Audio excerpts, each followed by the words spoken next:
추모 행렬은 시진핑에 대한 반대 행위라는 겁니다. 예, 그러니까 뭐 리커창의 업적을 얘기할 만한 것이 없기 때문에 리커창이 지금 총리로 사망한 것을 추모하는 행렬은 표면적으로는 리커창에 대한 추모지만 실질적인 의미, 내재된 의미는 시진핑에 대한 반감이라는 겁니다. 시진핑이가 지금 정책 수행을 하는 과정에서 상당히 부담감을 안을 수밖에 없는 정책 실패의 모습들이 많이 나타나고 있고, 이것이 하나의 빌미로 리커창의 추모에 실려서 전해지는 거다.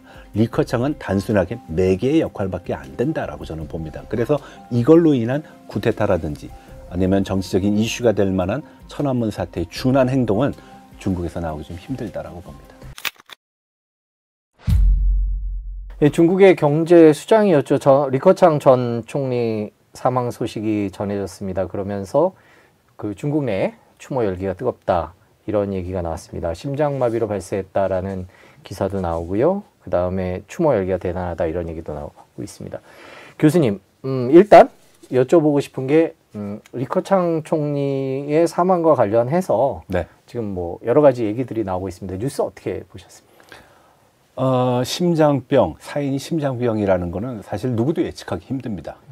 뭐 어제까지 증상이 있다가도 뭐 갑자기 심장병으로 죽을 수도 있고, 돌연사의 가능성이 굉장히 높은 병명이기 때문에 심장병에 의한 사망이다라고 하는 부분에 있어서는 뭐 의학 전문가도 아니고 또 뭐 리커창의 뭐 건강 상태를 체크해 온 사람도 아니니까, 그렇지만 우리가 전후 맥락을 봐서 의심스러운 부분은 굉장히 많다. 그래서 아마 일부의 사람들은 음모론을 얘기할 것이고, 일부의 사람들은 지병이 있었든 문제가 있었으니까 그런 문제가 결국은 이 시점에서 나타난 것이다라고 판단할 겁니다.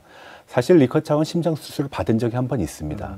예, 뭐 관상동맥 우회술인가 뭐 그런 병명을 받은 적이 있는데, 그거는 이제 전해지는 얘기예요. 근데 이제 뭐 수술은 잘 됐겠죠. 그리고 중국의 지도자들은 보통 건강을 특별히 체크를 합니다. 그리고 이제 중국에서는 각 등급마다 예전에도 한번 말씀드렸다시피 17등급, 그리고 그 밑에 보통 한두 개는 예비로 남겨놓는 것들이 있는데, 17 중에 가장 높은 것이 정국급이라는 겁니다. 그러니까 국가에 준한 뭐 굉장히 중요한 사람들이라는 거죠. 네. 보통 정치국 상무위원 과거에는 9사람, 지금 뭐 6사람, 7사람 정도가 이제 그 대우를 받고, 그리고 원로들은 그것보다 좀 밑에 그 이제 부정국급이 되는 것이고, 그런 다음에 성급이 되고요, 부성급이 되고, 네. 여러 가지로 내려가게 됩니다. 그래서 이제 보통은 다 일정한 의료팀에 의해서 지속적으로 관리가 됩니다. 첫 번째 26일 날 오후에 사고가 났는데, 사고가 난 후에 지금 있는 곳에서 병원까지 이송을 하는 과정에 상해는 의료시설이 적어도 북경에 준한 수준이 됩니다. 굉장히 중국에서 의료 시스템이 잘 돼 있고, 그리고 의료 수준이 높은 데인데, 리커창 총리가 응급실로 간 곳은 중산병원이라는 중국에서도 심장병 관련 치료를 가장 잘하는 병원이 아닌 다른 병원으로 들어갔습니다. 그건 이제 양방과 그리고 중의학을 결합한 병원인데, 보통 양방과 중의학을 이렇게 협진하는 경우에는 보양, 그러니까 일반적으로 건강 관리를 하는 병원들이 많습니다. 왜냐하면 수술을 못 하니까요. 근데 그 병원에 가가지고서 한 8시간 정도 있다가 사망이 났다라고 얘기가 됐고, 그리고 27일 날 새벽에 사망 선고가 났습니다. 근데 희한한 사건 중에 하나는 그 보도가 바로 보도되는 과정이 너무 의심스럽다라고 얘기하는 경우가 있습니다. 일반적으로 중국의 지도자가 죽으면요, 바로 그 사인이라든지 사망을 알리지 않습니다. 충분한 준비를 해야 되고, 그리고 일반적으로 지병이 있는 경우에는 의료팀이 그 사람을 관리하기 때문에 상당한 준비 기간이 있을 수 있죠. 근데 이번엔 뭐 심장병이니까 그건 차치해 두고서라도 사인을 발표하는데 CCTV에서는 일반 양복을 입고 나와서 했고요. 그리고 방송도 굉장히 짧게 했고, 심지어는 신화사의 어떤 내용을 보게 되면 구탱이 조그맣게밖에 안 나옵니다. 보통 흑백으로 하고 모든 연애 프로그램은 중단이 되고요. 그리고 굉장히 낮은 톤에 천천히 말을 하는, 왜냐하면 제가 중국에서 유학할 때 등소평이의 사망을 목격한 바가 있기 때문에 그 상황 전반적인 느낌을 제가 압니다. 근데 요번에는 사고가 났고 사망을 했고 부고는 후에 발송을 한다. 이런 보도가 났습니다. 미리 준비해 놓지 않았다는 점은 병인을 어떤 그 병의 뭐 원인을 따져 가지고선 이해가 가능하지만 중앙 매체에서 그걸 하지 않았다. 그렇게 다뤘고 말았다는 거는 굉장히 의심스러운 부분입니다. 그러면은 지금 광전 총국은 누가 담당하냐? 차이치라는 사람이 이제 담당을 하게 되는데 차이치는 매체와 신문 그리고 미디어를 모두 관리를 하는 겁니다. 시진핑 사람이고요. 만약에 우리가 시진핑과 리커창이 경쟁적인 관계 있고 서로의 갈등이 있다라고 전제를 하면은 이러한 사건들에 대한 처리에 있어서 지금과 같은 처리는 굉장히 그러한 의심을 살 수 있는 부분이 될 수가 있겠죠. 리커창 전 중국 총리 사망이라는 내용의 이런 표인데요. 보면은 쭉 관직을 거쳤습니다. 특히 네. 시진핑 주석 있을 때 보면은 오랜 기간 총리를 했습니다. 뭐 아까 말씀을 네. 해주셨지만 리커창 총리가 어떤 사람인지를 알기 위해서는 결국엔 시진핑 주석과 리커창 전 총리가 어떤 관계였나 네. 이거를 알아보는 게 중요할 것 같아요. 둘의 사이는 어땠습니까? 이렇게 보시면 됩니다. 중국 정부는 과거에 개혁 개방 이후에 세 개의 계파에 의해서 정권이 서로 견제를 하고 경쟁을 해왔습니다. 그걸 우리가 보통 집단 지도 체제라고 합니다. 그래서 상해방, 원로들의 자녀인 태자당, 그리고 정치 엘리트들이 교육되고 육성이 되는 공산당 청년단이라는 세 가지가 있는데 이 세 가지가 한 30년의 개혁 개방 시기를 지나면서 섞이기 시작합니다. 이게 뭐라 그러죠? 단일 혈통에서 이제 혼혈이 되는 네. 거죠. 혼혈이 되다 보니까 이제 그 특성이 아주 무뎌지기 시작했는데 그 특성 중에 그러한 배경 속에서 하나의 특징이 그러면은 이제는 너와 나의 상호 의존적인 관계가 아주 밀접해지는 거네. 구분이 되진 않으니까. 그러면은 그 과정 속에서 첫 번째 나타난 문제가 정치적인 관심도가 줄어들게 되고 경제적인 이득을 취하는 집단이 더 활발하게 활동을 하게 됩니다.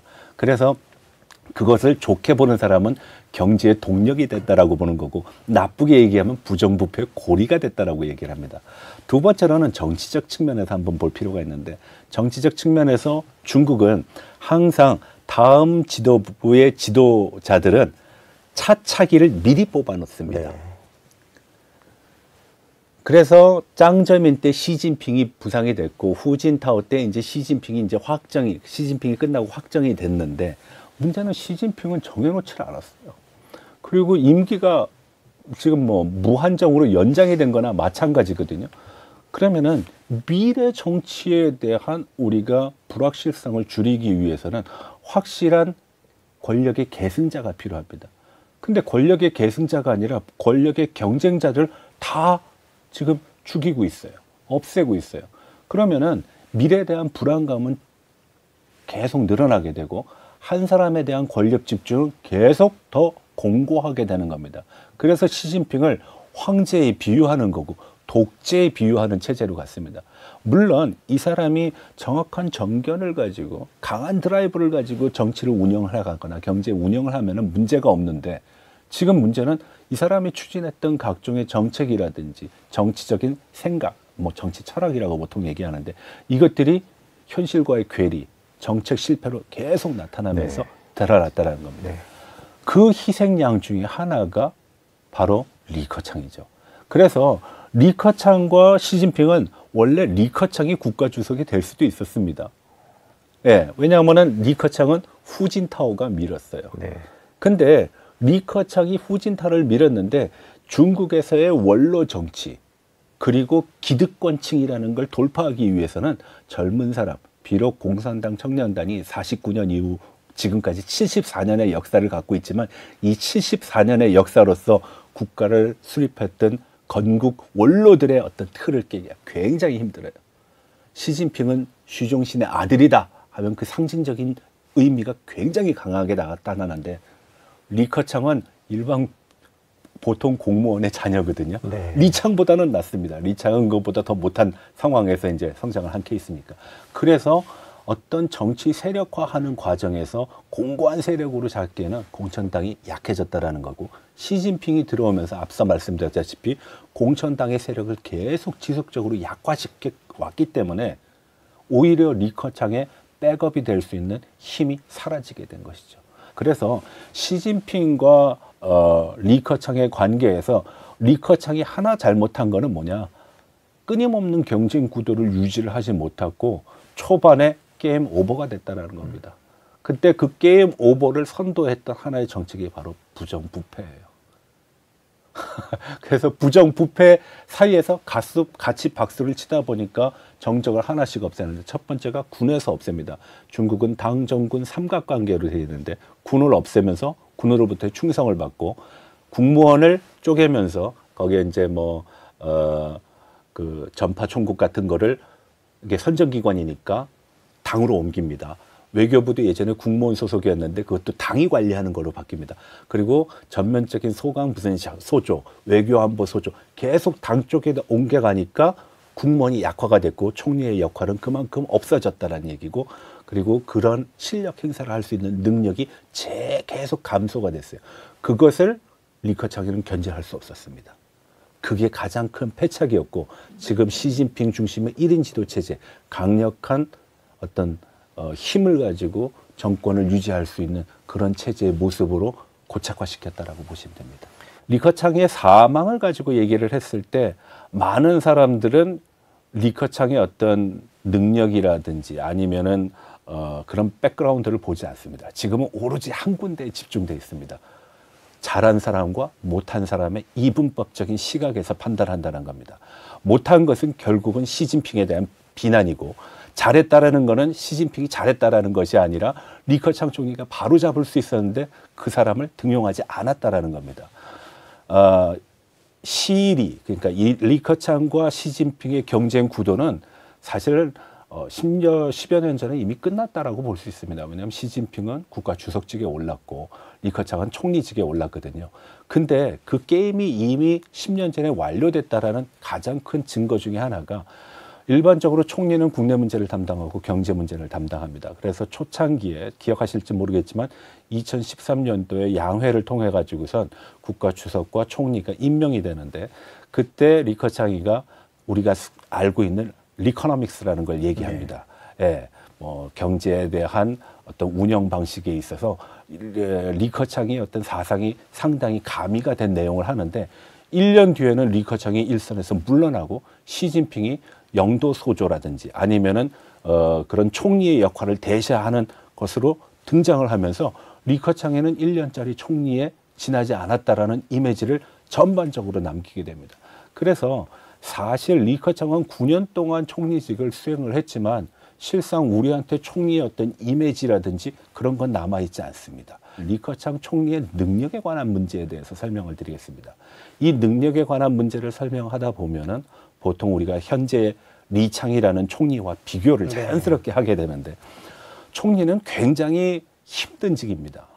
나라 살림을 다 해야 되고 경제 운영을 해야 되고 그리고 친민적인 정책을 수행하는 입장이다 보니까 일이 굉장히 많거든요. 그리고 또 전반적으로 국무원을 담당하기 때문에 각 행정기관의 수장이라고도 볼 수 있습니다. 근데 리커창 총리가 등장한 이후에 첫 번째 어떠한 변화가 일어났냐? 국무원이 사실상은 개혁개방 이후에 가장 강력한 권한을 쥐고 국가 운영을 좌지우지해왔던 하나의 틀인데, 그 부분에서의 언론, 매체, 외교부 그리고 주요 핵심 부분을 당이 갖고 가버립니다. 그래서 국무원이 옛날보다 약해졌다라는 겁니다. 그럼 총리의 역할도 자연스럽게 약해질 수밖에 없는 것이고요. 두 번째로는 과거의 총리든 친민적인 행보를 통해 가지고선 아주 면을 넓히는 데 주력을 해왔습니다. 그래서 여러분들이 다 아시겠지만 원자오바오라든지 아니면은 주롱지라든지 더 앞서 가게 되면은 이제 쪼온라이라는 총리. 그래서 친민적인 행보, 면을 맞댈 수 있는 면이 높기 때문에 일반적으로 인민들의 사랑을 받는 어떤 그런 배경이 있습니다.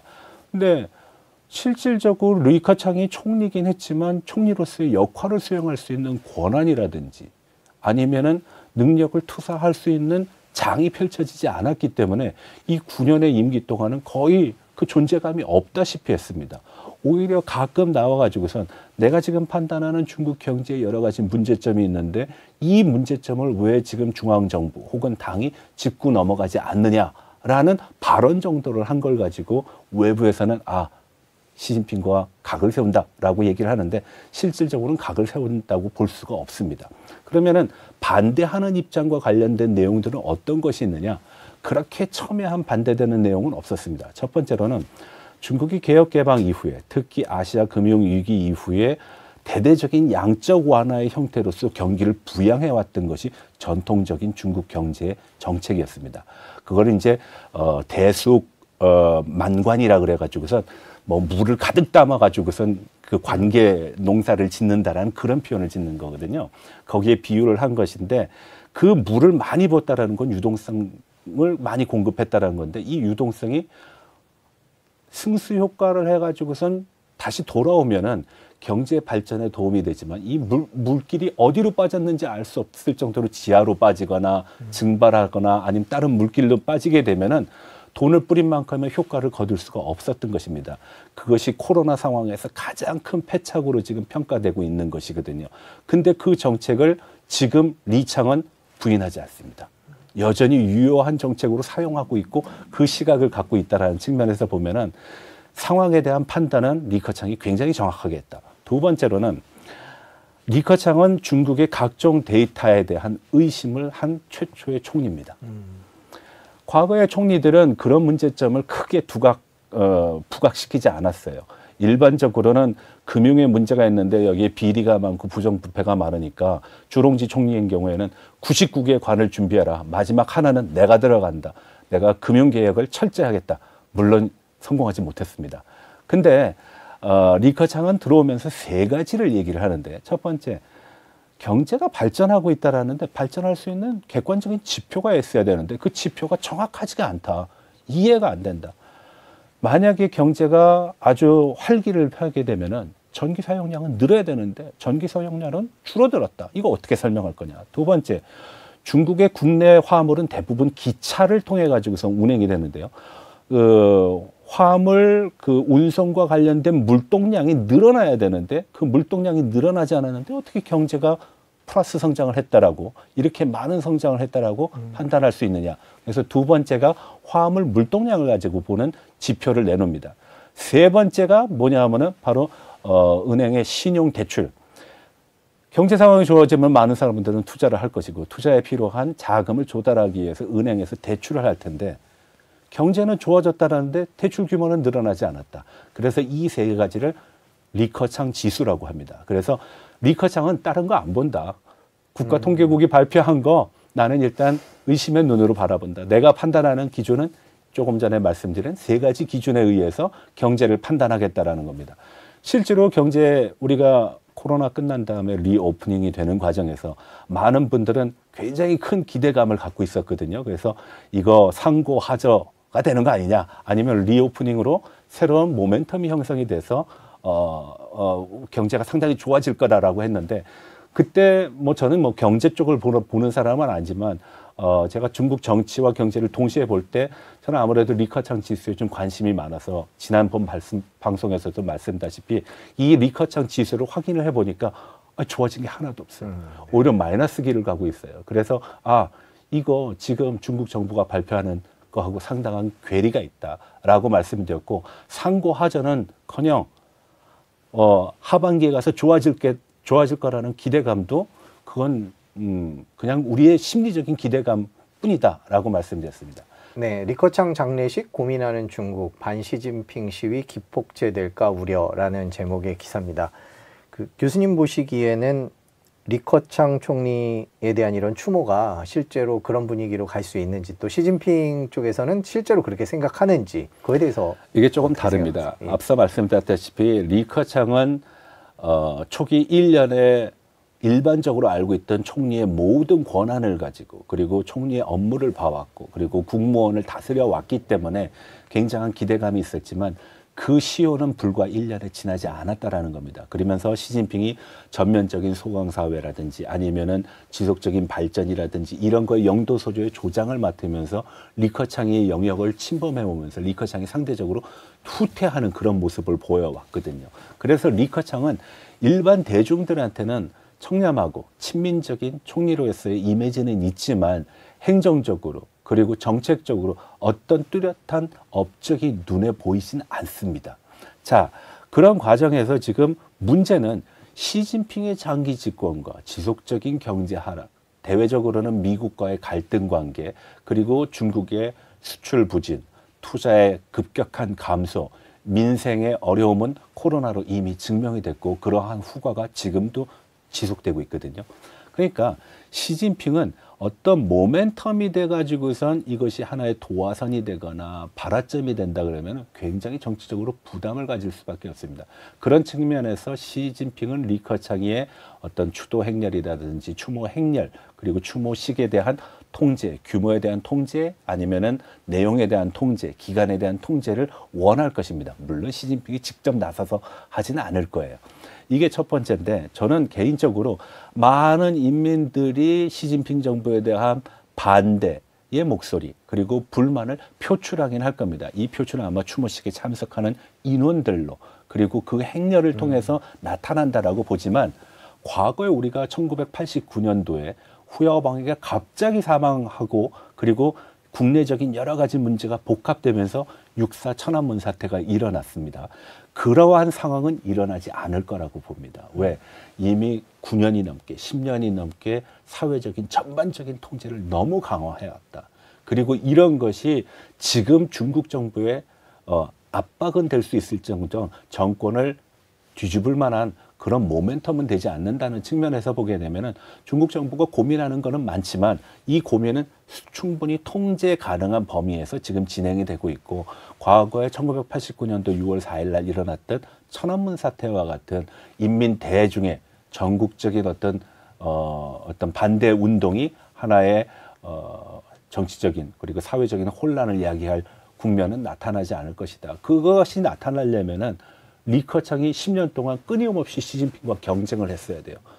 근데 초반 1년밖에 안 했으니까 그 존재가 무엇을 갖다가 리커창을 내세우고 싶어도 내세울 수 있는 건 과거 13년의 하남성의 기록 정도밖에 없다라는 거죠. 그래서 그거는 좀 약하다라고 저는 봅니다. 리커창 전 총리에 대한 이런 추모 열기가 그만큼 중국 경제가 좋지 않다는 거를 상징하기도 한다라는 외신 보도도 있었습니다. 네. 이런 분석에 대해서는 어떻게 보세요? 네, 맞습니다. 앞서 말씀드렸다시피 과거의 중국이 성장 과정에서 그 성장을 유지할 수 있었던 가장 큰 동력은 유동성의 방만한 확보였고 그걸 푸는 것이었어요.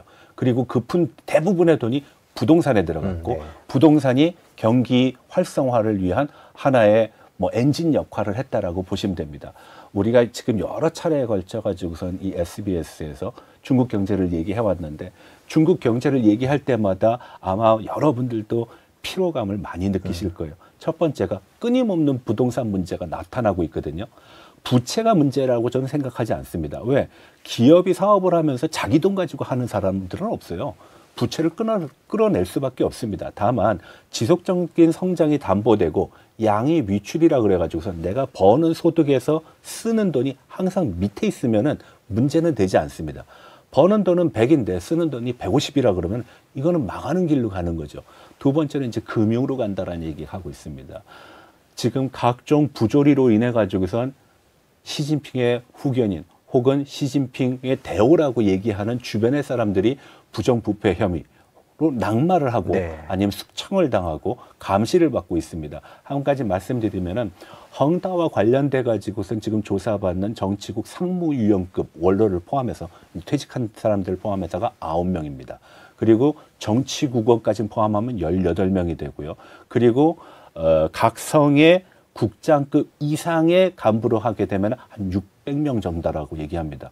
그 사람들한테 뇌물로 쓴 헝다의 비용은 1조 6천억 위안 정도 된다 그럽니다. 네. 그러면 우리나라 돈으로 하면 한 곱하기 185 정도 하면 되거든요.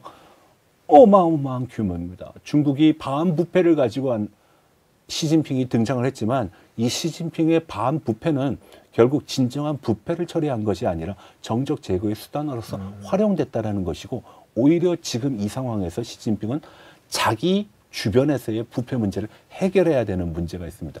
그 중에는 지금 총리를 맡고 있는 리창도 들어갑니다.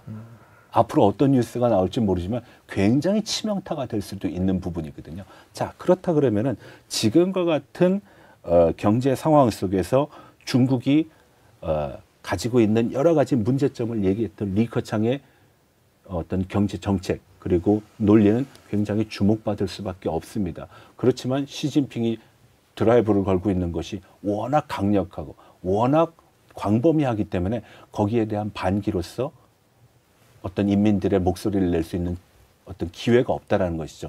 우리가 보통 가정맹어호라는 표현을 쓰는데 가혹한 정치는 호랑이보다 무섭다라는 거거든요. 중국이 지금 그렇습니다. 지금 중국 리커창 전 총리에 대한 추모 열기가 거세다라는 보도가 계속 나오고 있고 며칠 동안 더 계속될 것 같은데, 이게 시진핑 주석의 어떤 통치 방식이나 아니면 다른 데 영향을 미칠 거다, 이렇게 정책에 영향을 미칠 거다 이렇게 보세요? 아니죠. 추모 행렬은 시진핑에 대한 반대 행위라는 겁니다. 네. 예, 그러니까 뭐 리커창의 업적을 얘기할 만한 것이 없기 때문에 리커창이 지금 총리로 사망한 것을 추모하는 행렬은 표면적으로는 리커창에 대한 추모지만 실질적인 의미, 내재된 의미는 시진핑에 대한 반감이라는 겁니다. 경제는 나빠졌고 민생은 안 좋아졌고 정치적인 혼란은 가중됐고 부정부패는 여전하고 그리고 국제적인 고립도 여전하다라는 겁니다. 지금 중국에서 외국인 보기 힘듭니다. 우리가 보통 21세기의 한 국가의 어떤 능력치 혹은 국가의 위상을 볼 때는 국제화라는 걸 많이 얘기하거든요.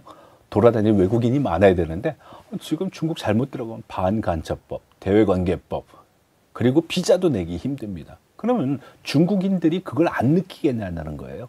중국인들은 그걸 느낄 거라는 말이죠. 그러니까 과거보다 좋아지면은 거기에 대한 불만이 있겠습니까? 좋아지지 않으니까 불만이 나온 거고, 불만은 이미 작년 말서부터 나왔죠. 백지운동 우리가 목격했습니다. 그리고 스통차오라는 다리에 시진핑을 비난하는 문구도 있었고, 뭐 화장실에서 교실에서 그런 것들이 나왔다라는 걸 보면은 시진핑이가 지금 정책 수행을 하는 과정에서 상당히 부담감을 안을 수밖에 없는 정책 실패의 모습들이 많이 나타나고 있고, 이것이 하나의 빌미로 리커창의 추모에 실려서 전해지는 거다. 리커창은 단순하게 매개의 역할밖에 안 된다라고 저는 봅니다. 그래서 이걸로 인한 쿠데타라든지 아니면 정치적인 이슈가 될 만한 천안문 사태의 준한 행동은 중국에서 나오기 좀 힘들다라고 봅니다. 그 불만의 북판에 경제가 있다면, 중국 정부가 지금 분위기를 목격했다면 뭔가 대책을 내놓지 않을까라는 생각도 할 수 있을 것 같은데 어떻게 보세요? 대책 나오고 있습니다. 네. 여러분들 신문 지상에서 이제 자주 목격하시게 될 겁니다. 올 초에 중국의 블링컨이 갔어요. 미국 국무장관이. 그리고 난 다음에 캐리가 갔고요. 그리고 앨런이 갔고요. 그리고 상무부 부장이 갔습니다. 장관이 갔죠. 그때 우리가 TV에 중계된 모습을 보게 되면 신하와 황제가 아련하는 모습. 시진핑은 가운데 있고 저 멀리 있습니다. 근데 얼마 전에 상원 의원 하나가 중국에 갔는데요. 마주보고 앉았습니다. 그리고 최근에는 뉴먼인가 하는 그 캘리포니아 주지사가 갔는데 바로 옆에 이렇게 앉았습니다. 일종의 바디 랭귀지입니다. 중국의 모습이 변하고 있다라는 거예요. 미국과 대립각을 강하게 나설 때 우리가 한 번은 토론을 했지만 전랑 외교의 모습이 보인다. 미국과의 전략적인 경쟁 불가피하다. 혹시 전쟁이 일어나는 거 아니야? 그 전쟁은 어디서 일어날까? 대만에서 일어날까? 어디서 일어날까? 라고 고민을 많이 했거든요. 근데 최근 들어서 중국이 유화적인 제스처를 취하고 있습니다. 왕이가 26일에서 28일간에 미국을 방문했고요. 얼마 전에는 바이든도 만났습니다. 제가 지금 확인한 바에 의하면은 가급적이면 시진핑과 만날 때 서로 웃는 모습으로 만나자라는 제안을 왕이가 했답니다. 그러니까 얼굴 붉히는 거 하지 않겠다라는 건데, 그럼 누가 먼저 화해 제스처, 유화적인 제스처를 썼냐? 중국이 썼다라는 거예요. 왜? 중국은 지금 너무나 극단적입니다. 전랑 외교, 늑대 외교와 늑대 전사와 같은 사람들이 지금 일종의 올리브 가지를 흔들면서 평화를 얘기하는 거거든요. 그리고 안정을 얘기하는 거거든요. 그러면은 중국이 급할까 미국이 급할까에 대한 답은 어느 정도 된다라고 저는 봅니다. 중국이 굉장히 급하다. 급할 수밖에 없는 여러 가지 이유를 또 하나씩 설명드립니다. 전반적인 국제 환경이 중국에 이롭지 못해요. 두 번째로는 중국 내부의 문제가 너무 심합니다. 우리가 6월 달에 칭강이라는 외교부장이 사라진 것을 얘기를 들었어요.